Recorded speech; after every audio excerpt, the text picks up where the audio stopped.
वेळेचे महत्त्व.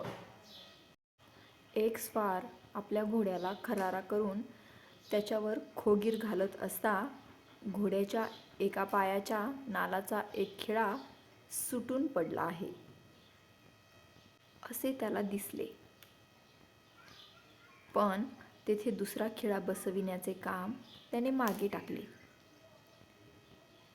काही वेळाने लढाईवर जाण्याचे इशारे देण्याचे शिंग वाजू लागताच तो स्वार आपल्या घोड्यावर बसून लढाईच्या जागेकडे निघाला.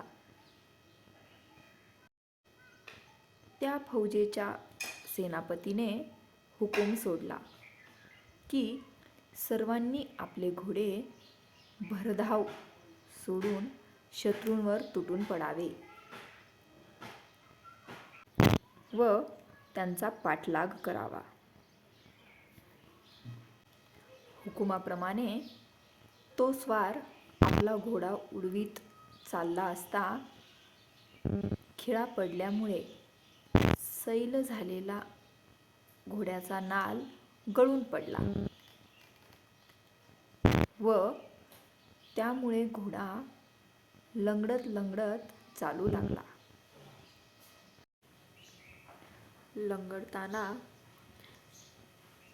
एका दगडावर त्याचा पाय आपटल्यामुळे स्वार घोड्यावरून खाली पडला व तो शत्रूच्या हाती सापडताच शत्रूने लगेचच त्याला मारले. तात्पर्य: जेव्हाचं काम तेव्हा न करता ते आळसाने पुढे ढकलणे ही सवय वाईट व घातक आहे. धन्यवाद. तसेच मराठी गोष्टींचे पुस्तक या यूट्यूब चॅनलवरील मराठी बोधकथा तुम्हाला आवडत असतील तर आपल्या चॅनलला लाईक, शेअर, सबस्क्राईब जरूर करा. मनापासून खूप खूप धन्यवाद.